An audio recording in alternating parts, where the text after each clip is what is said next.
Welcome to Sounding Board, a production of Seroptimus International of Novato. Today we'll be talking to Barbara Lee, founder of Bloom, a nonprofit organization that provides complimentary wardrobes to men, women, and children in transition. Bloom is located on 4th Street and is formerly known as Image for Success.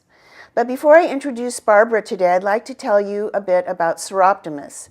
Seroptimus are an international organization whose mission is to improve the lives of women and girls through programs leading to social and economic empowerment. I'm Barbara Herwick, and I'll be your moderator for today. Welcome, Barbara. Thank you. Thank you so much for being here today. My pleasure. Barbara, I mentioned earlier that Bloom is a nonprofit organization that provides complimentary wardrobes to men, women, and children at no fee. And I'd really like you to give our viewers a bit about your background and how you came to do this nonprofit. Well, I've been in the county for 58 years, so I feel like I know it fairly well.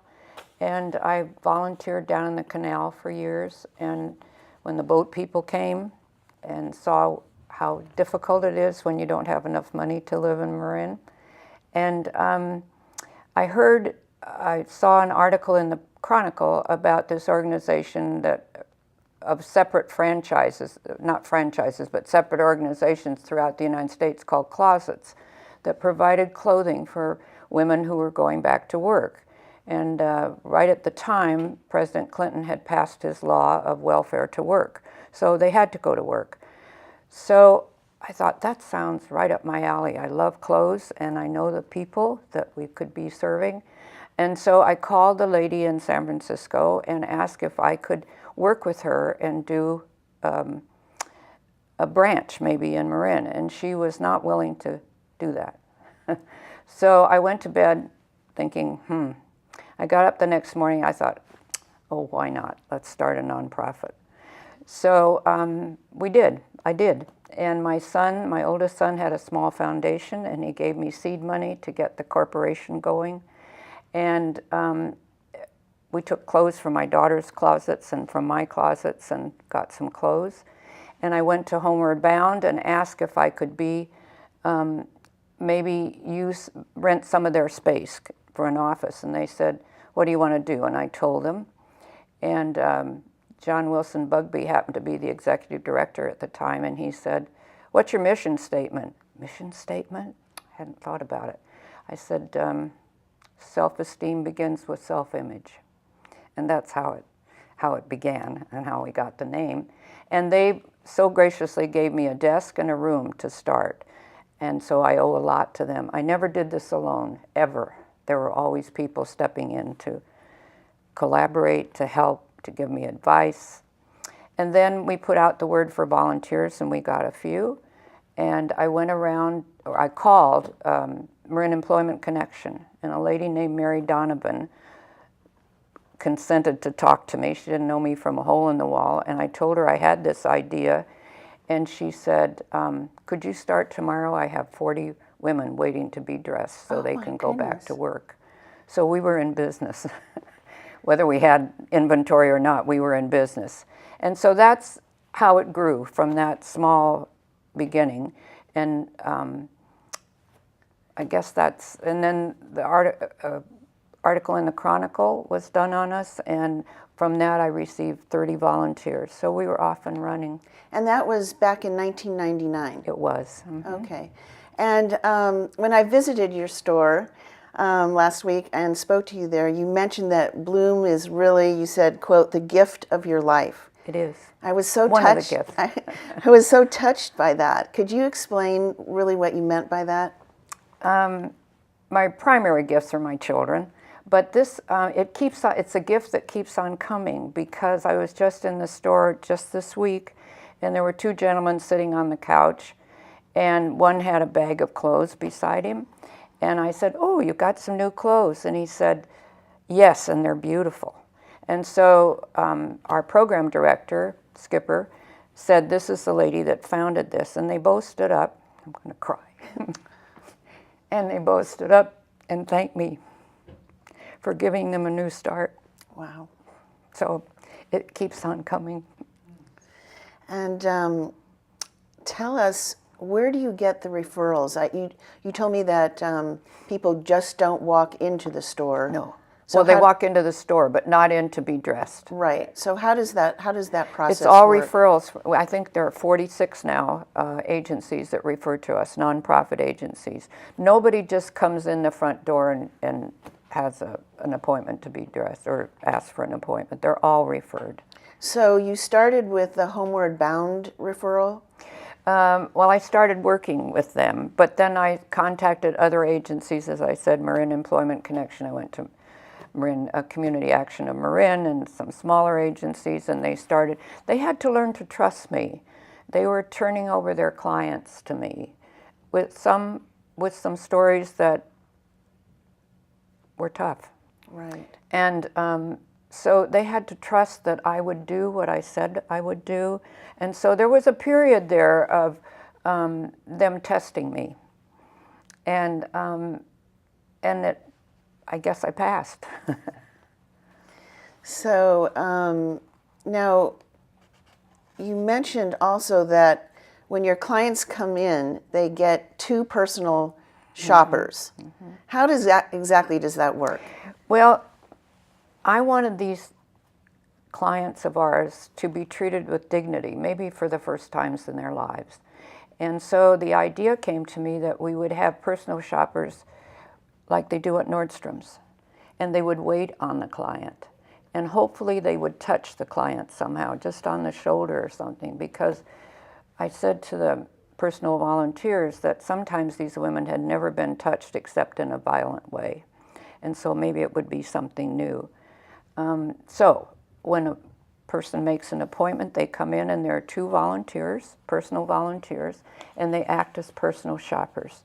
We don't encourage at all that the clients go through our boutique to pick out their own clothes. We really want to wait on them. And also some don't have any idea of their sense of style or what their style is or this kind of thing. So I have to say that I know the volunteers, or I know the client receives something, but the volunteers, each one of them says they get more back than they give. That's amazing. And I heard one the other day saying, "You look like Queen for a day." So on that note, do you feel comfortable in sharing 1 or 2 stories that kind of touch your heart? Well, there's one that comes to mind, and that's Skipper that I mentioned before. Our program director was after hours, and she looked out, and there was a uniformed man at the door, some kind of a police officer, she didn't know what, and he wanted to know if he could come in. She said, well, all right. And he said, I have a 12-year-old boy in the car, and I wondered if you could give him some clothes. So the story was that this boy was 12 years old, and he lived with his family in the car. Mm. And they didn't have enough money for a laundromat. So he had to wear the same clothes to school every single day. And the man in the uniform was a truancy officer, and so he'd been sent to look for this boy because the boy hadn't been to school for 2 weeks. And he found the boy, and he heard the story. So he took the boy somewhere, I suspect to Ritter House, and got a shower for him, but he still didn't have clothes. So he came in. I'm going to cry again. He came in, and Skipper outfitted the boy in 2 weeks' worth of clothing, and the boy hasn't missed school. Gosh. So the children need the clothes as much as the adults. And is that when you started providing children's clothes? No, that's another story. We, over on Kerner, which was our first substantial, where we moved so we could have a place to dress people, we had a parking lot, and at the end of the month, we'd put out things that they couldn't wear to work and this kind of thing, but we'd taken them in for donations, and we put them out for 50 cents, 25 cents, hoping the clients would come back, which they did. And so one day I was out there helping one Saturday, and this woman came with 3 children. It was a foggy, cold day, drizzly. And the children had on flip-flops, no sweaters, she had on a light dress, and I couldn't help it. I said, "Aren't you cold?" And she said, "Well, all her clothing was stolen in the laundromat." So we took her inside, but then that's when the idea came for the children. And children are just, well, as we all know nowadays, image is thing, and they're bullied or they're not accepted by what they wear. Definitely, definitely. So we started the children's program. And then in 2005, you opened up wardrobes for men. Yes. And how did that idea come? Well, somebody told me about the prisoners. I don't know whether it still exists, this kind of thing, but the prisoners getting out of San Quentin were let out. I did know that they were let out about 2 or 3 in the morning at 4th and Heatherton in San Rafael when they were paroled. And they wore the clothes that they wore in, whether they'd been in 20 years ago or not. If they didn't have any clothes, then they wore a sweatsuit.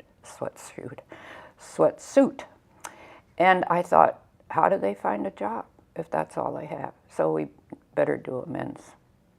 So we did. And then tell us about, I guess, 4 years later, you started offering a series of wardrobe and image workshops. Yes. I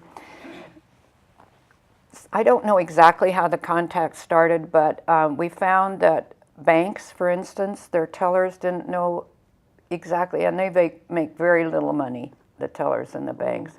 And so how could they have a wardrobe that would be suitable for work, for meeting the public, and be within their budgets? So we talked to a couple of banks, and we gave workshops, and still do at times.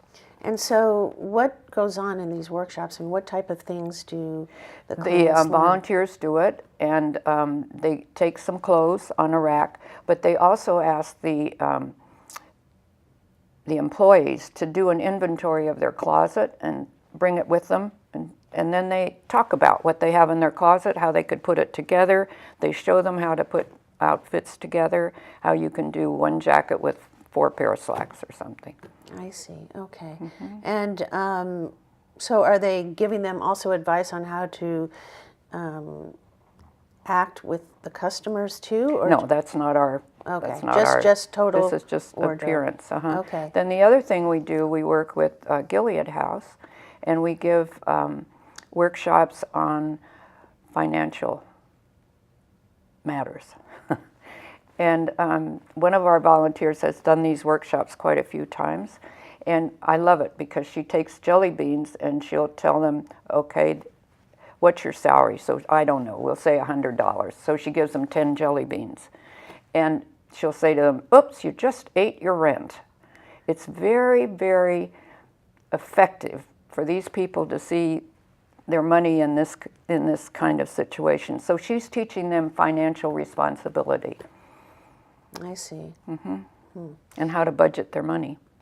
We all can use that, right? Yes. So in 2011, then you hit a major milestone. I think by that time you had retired, is that I right? retired 10 years ago, 11 years ago. Okay, and is that when the thrift store became part of the Well, organization? we were outgrowing our space in Terra Linda, and we were getting wonderful donations, and I felt that we could start a store where we could sell things for much less even than Salvation Army, and they would be such high quality. And so we couldn't do it in the situation where we were, and I was retiring, but we started looking for another site, and that's what we found. So we opened the store. In 2011 then? I see. And that's, since that time, you've had 10,000 clients? We've had over 15,000 since we began. My goodness. And do they come back? I know part of the process is they can come back and for $10 get Yes, another. after they're first dressed, if they want to come back and get another 2-week wardrobe, they're asked to give us $10. And how many actually return for? Oh, some do, some don't. $10 is a lot of money to some people, Right. and then the other people have enough clothes, so Okay. I don't know the figures. I just wanted to share with our viewers that your store has, on Yelp, has a 5-star rating. And this is a review, I don't know if you've seen it, from one of your I haven't. from one of your enthusiastic reviewers. It says, crazy good bargains, especially if you hit it on a sale day, which means 50% off items that aren't much over $10 to start. Everyone there has enthusiasm and a passion. The fact that the money goes to a good cause just makes it that much better. Run, don't walk. Isn't that wonderful?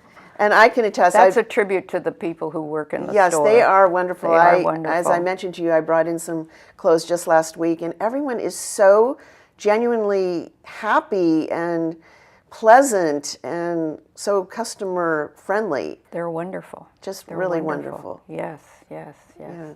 And so what advice do you have for our viewers, someone who has an idea and a dream and wants to start something in our county? What advice do you have for? Well, I think just go for it. Try it, you know. And it might work and it might not, but at least you've tried. And did you have a background in fashion before? I was an interior designer after I was divorced, and I was a docent at the DeYoung Museum. I love clothes. So I wouldn't have had such a great resume to start anything like this, and I was 72 years old when I started it. So not many people would have given me a job. And so that's another thing I encourage you, any woman, forget about it. If you want to do something, do it. Great advice, great advice. Now, if any of our viewers are interested in volunteering at Bloom, did we talk about how Bloom, we didn't talk too much about it, but it used to be called Image for Success, and that changed when? Just this month. Oh, just this month? Okay. October, the 1st of October. Right, so many of our viewers might know your store organization as Image for Success. And if they go on the internet, if they put in Image for Success, Bloom Image will come up. So. Okay. And if the viewers want to check out your site, it's at bloommarin.org, or they can call 415-482-6077, or you can stop by the store.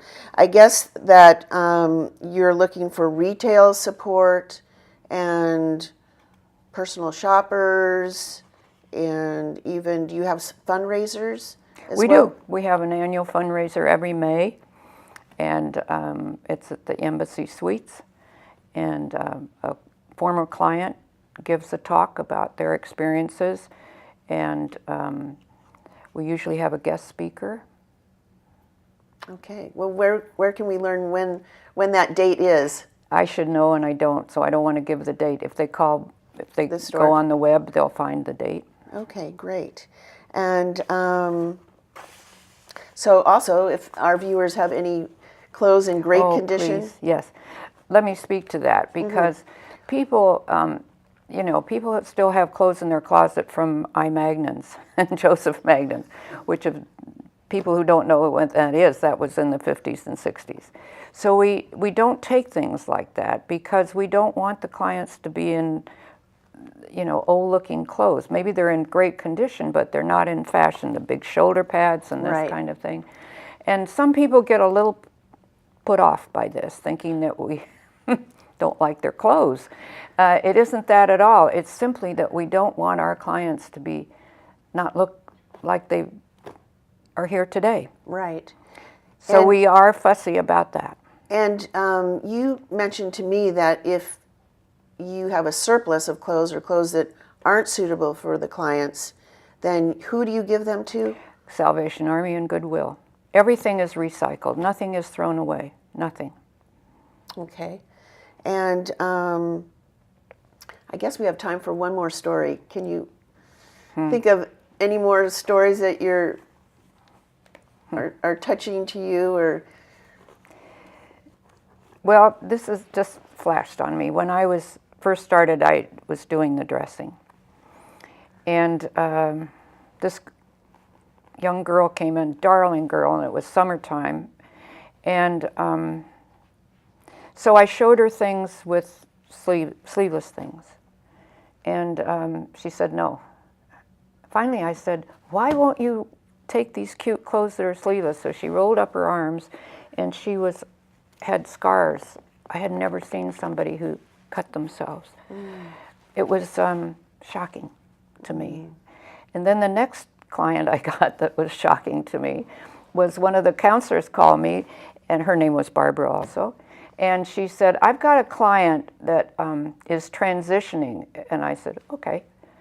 We didn't use that word then too much. And so she said, well, he's transitioning from a male to a female. And I said, oh. She said, I'll come along. I said, good. So prior to that, we had just had a big donation from a woman who had lost a lot of weight, and there was a beautiful blue silk suit amongst the clothes that were hanging there. And so he came in, and he had a terrible red wig on. He didn't have any facial hair, or she, but he was dressed like a streetwalker, really. Mesh hose and short skirt, and his voice hadn't changed yet. And so I started to, and he had broad shoulders, narrow hips, and so that's kind of hard to fit with women's clothes, but he spied the blue silk suit. And he said, oh, I really love that. And I said, well, I don't think it would fit you. Could I try on the jacket? By all means. So he tried it on, and of course the jacket fit him, but the skirt was about this wide, and he wanted it. Oh, he wanted it. So I said, well, I'll send you to the cleaner that I go to. He does alterations. And so he said, okay. So I gave him my card with the man's name on it, and about 2 hours later, I got a phone call. Babua, who do you send me?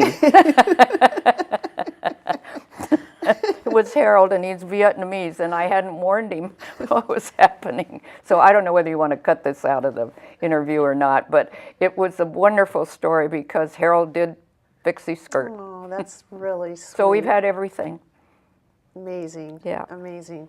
So I just want to thank you so much for being here today. My pleasure. And I really encourage our viewers to go down 4th Street and step into this wonderful place. I know I'm going to give all my clothes now to your organization. Thank you. The person who walked through the door for the first time was somebody who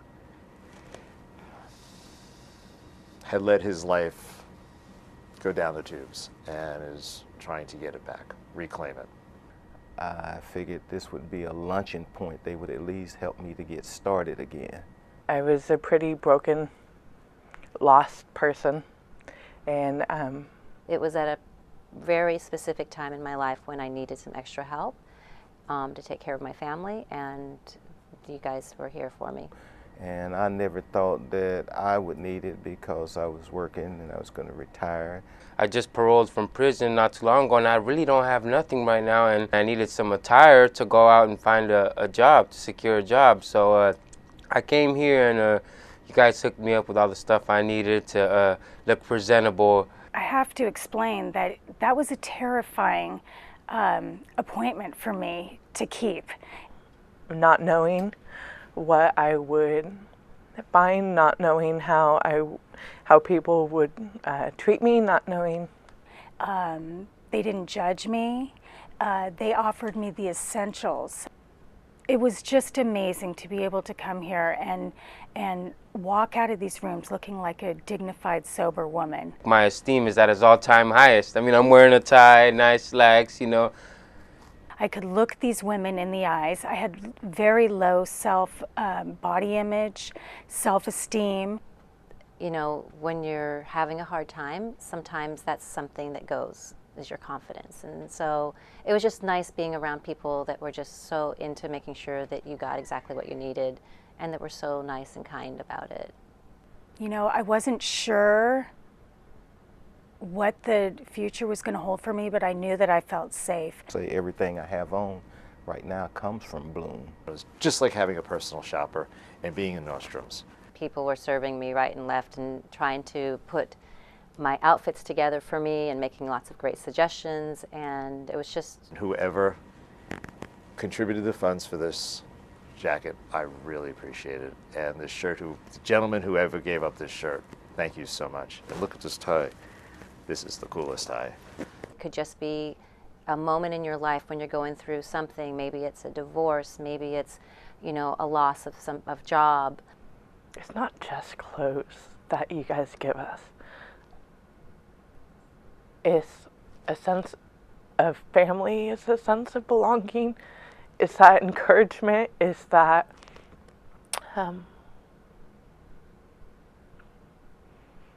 it's dignity, self-worth. Bloom helps all types of families, so men, children, and of course women, and that the shame or embarrassment of not having as much is really something that you can let go of. And I'd like to thank our Seroptimus crew and our engineer Leon Johnson for help with the production of Sounding Board today. And special thanks to the Buck Institute for research on aging for the use of your studio. And thank you to our viewers.